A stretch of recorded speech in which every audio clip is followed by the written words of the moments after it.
জুলাই আন্দোলনের 1 বছর পূর্তি আমরা প্রথমেই স্পেশালি আমাদের কোমলমতি ছাত্রছাত্রীরা যারা জীবন দিয়েছে এই দেশের জন্য আমরা তাদের আত্মার মাগফিরাত কামনা করছি।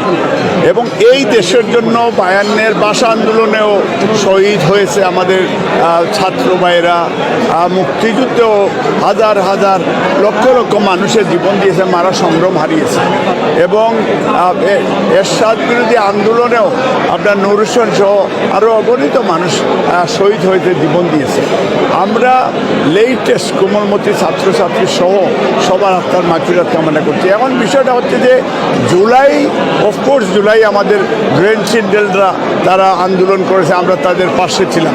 আমাদের মূল বিষয়টা হচ্ছে ইভেন বাংলাদেশেও জুলাই আন্দোলনের সবচেয়ে বৃহত্তর আন্দোলন আমরা প্রবাসে গড়ে তুলেছিলাম। আপনারা সাথে ছিলেন, আপনারাও জানেন যে আমরা আপনার এই যে গত 15 বছর বিএনপি জনাব তারেক রহমানের নেতৃত্বে মানুষের ভোটাধিকার ফিরিয়ে দেওয়ার জন্য যে আন্দোলনটা হয়েছিল সেইখানেই কিন্তু ধারাবাহিকভাবেই জুলাই আন্দোলনটা সংগঠিত হয়েছে। এবং সেইখানে বিএনপির প্রায় 700 স্টুডেন্ট তারাও জীবন দিয়েছে।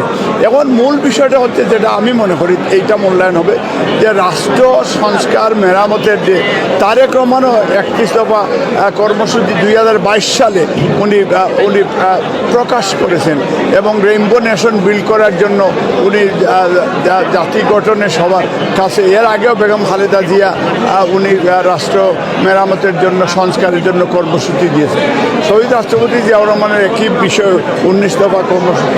আমরা সব মিলিয়ে যে জিনিসটা এই যে আপনার জুলাইয়ের চেতনা, স্বাধীনতার চেতনা, 52-এর চেতনা সবগুলি মিলেই আমরা বাংলাদেশে একটা সুষ্ঠু নিরপেক্ষ নির্বাচন যেটার জন্য যারা জীবন দিল, সাম্য, মানবিক মর্যাদা, সামাজিক ন্যায় বিচার সুপ্রতিষ্ঠার জন্য, আইনের শাসন, ডেমোক্রেসি, হিউম্যান রাইটস এবং যাতে ইনক্লুডিং নেইবারিং কান্ট্রি যাতে আমাদের ফেলানির লাশ আর যেন না হয়, মিডিয়ার মেজাগারের বিচার যেন হয়, এই সব মিলিয়ে কিন্তু আমরা উই নিডে একটা ফ্রি ফেয়ার ইলেকশন যেটা ডক্টর ইউনূস এবং তারেক সাহেবের মাঝখানে এই ফেব্রুয়ারিতে এটা তারা জাতির উদ্দেশ্যে আজকেও ডক্টর ইউনূস সাহেব উনি বক্তব্য দিয়েছেন রোজার আগে নির্বাচন হবে।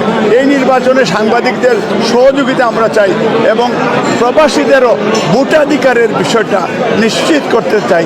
দ্বিকক্ষ বিশিষ্ট পার্লামেন্টে প্রবাসী সাংবাদিক এবং বিভিন্ন শ্রেণী পেশার মানুষেরও যেন মূল্যায়ন হয় এবং সেই প্রবাসীদের দেশের বাইরে যারা মুক্তিযুদ্ধে অংশগ্রহণ করে এবং গত 15 বছর ফেসিস্টরা প্রবাসীদের বাড়িঘর দখল করে রাখছে আপনাদের মাধ্যমে, সেই বাড়িগুলি আবার ফেরত যাওয়ার আহ্বান জানিয়ে এবং আবারও এই জুলাইয়ের বিপ্লব সার্থক হোক এবং ডেমোক্রেসি বাংলাদেশে ফিরে আসুক, এটা আগামীতে আমরা বিশ্বাস করি জনাব তারেক রহমানের নেতৃত্বে আগামীতে জাতীয় সরকার হবে। এই আশা ব্যক্ত করে আপনাদেরকে ধন্যবাদ, কৃতজ্ঞতা জানিয়ে হাই কমিশনারকে ধন্যবাদ, কৃতজ্ঞতা জানিয়ে আমার বক্তব্য শেষ করতে মহান আল্লাহ সর্বশক্তিমান আল্লাহ আমাদের সকলের সহায়। সালামু আলাইকুম রহমতুল্লাহ।